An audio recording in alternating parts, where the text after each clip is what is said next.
Welcome to Jerin classes. आज हम लोग जूरिस्प्रूडेंस के डेफिनेशन में जितने इम्पॉर्टेंट एमिनेंट जूरिस्ट हैं उनके बारे में पढ़ेंगे। सामंट का डेफिनेशन हमने देख लिया था लास्ट वीडियो में। आज हम लोग देखेंगे जॉन ऑस्टिन का। जॉन ऑस्टिन ने जूरिस्प्रूडेंस का डेफिनेशन में क्या कहा है? उन्होंने कहा है jurisprudence as the philosophy of positive law. ये एक पॉजिटिव लॉ का फिलोसॉफी है। और पॉजिटिव लॉ से उनका ये मीनिंग था, law laid down by A political superior for commanding obedience from his subjects. जो पॉलिटिकली सुपीरियर होते हैं, कॉमन पीपल जो है, जो नॉर्मल सिटीजन्स है, कॉमन पब्लिक एट लार्ज, सारे लोग पॉलिटिकली सुपीरियर नहीं होते हैं। तो जो पॉलिटिकली सुपीरियर द्वारा बनाया गया लॉ है ताकि उस लॉ से बाकी जो जनरल पब्लिक है उसको गवर्न किया जाए, वो हो गया पॉजिटिव लॉ एज पर ऑस्टिन। ठीक है। और ये बहुत ज्यादा सिमिलर है सामंट के सिविल लॉ के साथ। सामंट ने सिविल लॉ बताया था, जो कोर्ट रूल्स फॉलो करती है, जो लॉ बनाती है, वो सिविल लॉ सामंट ने बताया था। और ये ऑस्टिन ने कहा है पॉजिटिव लॉ। तो सामंट का सिविल लॉ और ऑस्टिन का पॉजिटिव लॉ ये आपस में बहुत आइडेंटिकल है। और साथ ही एक इम्पॉर्टेंट पॉइंट और जॉन ऑस्टिन के बारे में, कि जॉन ऑस्टिन ने जूरिस्प्रूडेंस को दो पार्ट में डिवाइड किया था। पहला जनरल जूरिस्प्रूडेंस और सेकंड पर्टिकुलर जूरिस्प्रूडेंस। ये दो पार्ट में जॉन ऑस्टिन ने इनको डिवाइड किया था। ये बहुत ध्यान रखिएगा, क्योंकि अक्सर पूछ लिए जाते हैं जनरल जूरिस्प्रूडेंस और पर्टिकुलर जूरिस्प्रूडेंस किस जूरिस्ट ने डिवाइड किया था। ऑप्शन दे दिए जाएंगे ABCD। तो ये याद रखिएगा, जनरल और पर्टिकुलर जूरिस्प्रूडेंस ऑस्टिन ने बताया था। अब आते हैं नेक्स्ट दो बहुत इंपॉर्टेंट जूरिस्ट है, वो है एलन और कीटॉन। इन दोनों का डेफिनेशन आपस में बहुत ज्यादा सिमिलर है। इसमें स्टूडेंट्स अक्सर बहुत ज्यादा कंफ्यूज कर जाते हैं कि किसने कौन सा कहा था। अब मैं एक एक करके दोनों का डेफिनेशन पढ़ती हूँ, उसके बाद में बताती हूँ क्या डिफरेंस है। डॉक्टर एलन का ये डेफिनेशन था जूरिस्प्रूडेंस के ऊपर कि the scientific synthesis of the essential principles of law. Scientific synthesis of the essential principles of law.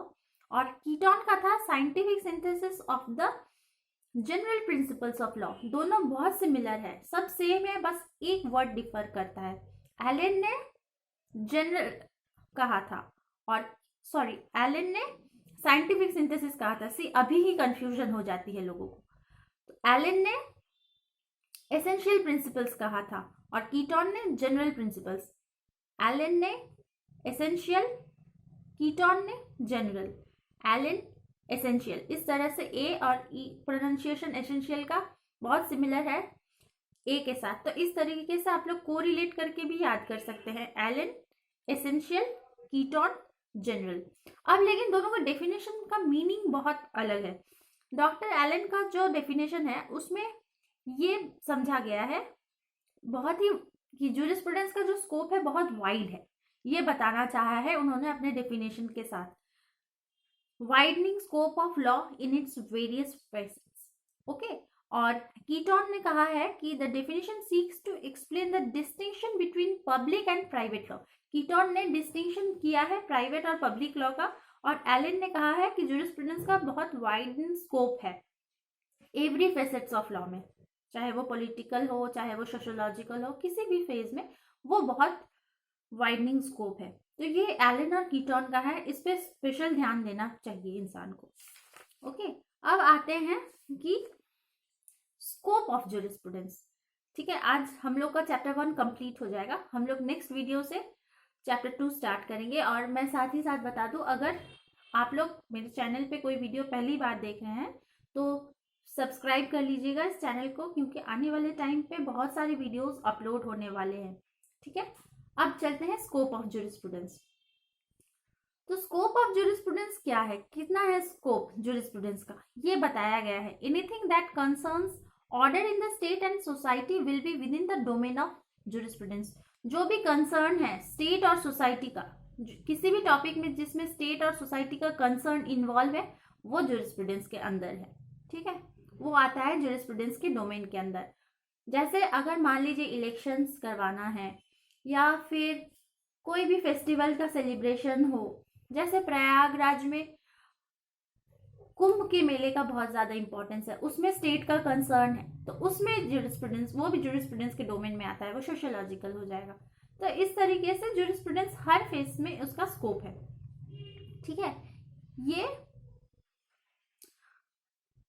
PB Mukherjee जो कि एक जस्टिस थे, उन्होंने ये ऑब्जर्व किया था ज्यूरिस्प्रूडेंस को लेकर कि jurisprudence is both an intellectual and idealistic abstraction as well as behavioural study of man in society.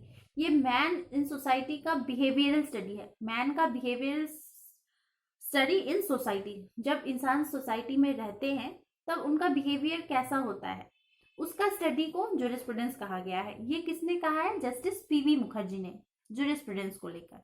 और रैडक्लिफ का भी सिमिलर थिंकिंग था। उन्होंने कहा है jurisprudence is a part of history, a part of economics, sociology, ethics and philosophy of life. ये सारे का पार्ट है ज्यूरिस्प्रूडेंस, ये रैडक्लिफ का मानना है।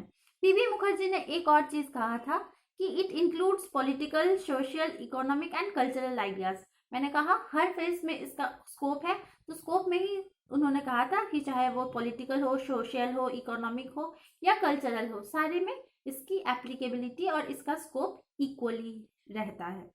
तो स्कोप ऑफ ज्यूरिस्प्रूडेंस हम लोगों ने पढ़ लिया। अब आता है कंटेंट्स।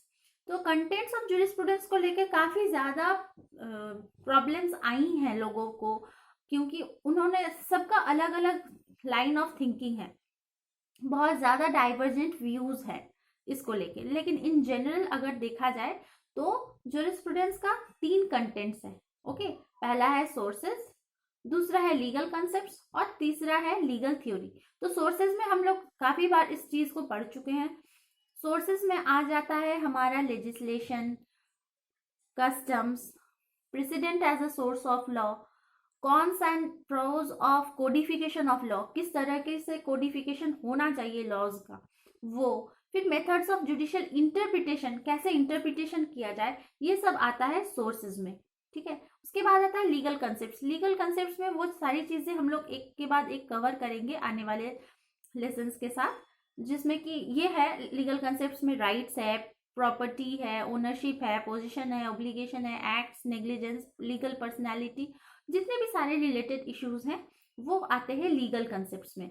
और उसके बाद आता है लीगल थ्योरी।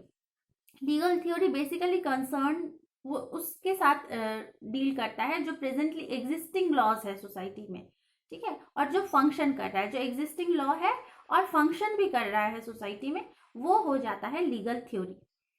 ठीक है, तो ये 3 बेसिक कंटेंट्स ऑफ ज्यूरिस्प्रूडेंस हैं जो कि हम लोगों को इन जनरल पढ़ना होता है। इसके अलावा बहुत सारे ज्यूरिस्ट का अलग अलग मानना है, लेकिन बेसिकली 3 चीजें हैं, सोर्सेस, लीगल कंसेप्ट्स और लीगल थ्योरी। ये 3 चीजें आप लोगों को याद रखना होगा। तो इसी के साथ हमारा ज्यूरिस्प्रूडेंस का चैप्टर 1 खत्म होता है। लेकिन इसके पहले कि मैं ये बता दूं कि ज्यूरिस्प्रूडेंस का जो स्टडी है वो 4 हेड के अंदर हम लोगों को पढ़ना है। वो कंसिडर करता है 4 पॉइंट्स, 4 हेड्स के अंदर। कौन कौन सा? Analytical jurisprudence, historical jurisprudence, philosophical और ethical jurisprudence and at last sociological jurisprudence. ये 4 ज्यूरिस्प्रूडेंस को हम लोगों को बहुत अच्छे से पढ़ना है, जिसको कि हम लोग स्कूल्स ऑफ ज्यूरिस्प्रूडेंस भी कहते हैं। तो नेक्स्ट वीडियो से हम लोग चैप्टर 2 और स्कूल्स ऑफ ज्यूरिस्प्रूडेंस शुरू करेंगे। हर स्कूल्स को हम लोग एक एक लेसन में पढ़ेंगे ताकि आपकी अंडरस्टैंडिंग बहुत अच्छे से डेवलप हो सके। और कोई भी अगर आप लोगों को इस लेसन से जुड़े अगर सवाल है, डाउट्स है, आप प्लीज़ मुझसे कमेंट सेक्शन में पूछें, मैं आपके डाउट्स को क्लियर करने में हेल्प करूँगी। और अगर ये वीडियो पसंद आया है तो लाइक करें, और ऐसे फर्दर वीडियोस अगर और चाहिए तो प्लीज़ कमेंट सेक्शन में ये भी बता दें। इससे हमें मोटिवेशन मिलती है आप लोगों के लिए और फर्दर लेसन लाने के लिए। हम भी रेगुलर काम करते रहेंगे। तो आज के लिए इतना ही। Thank you so much.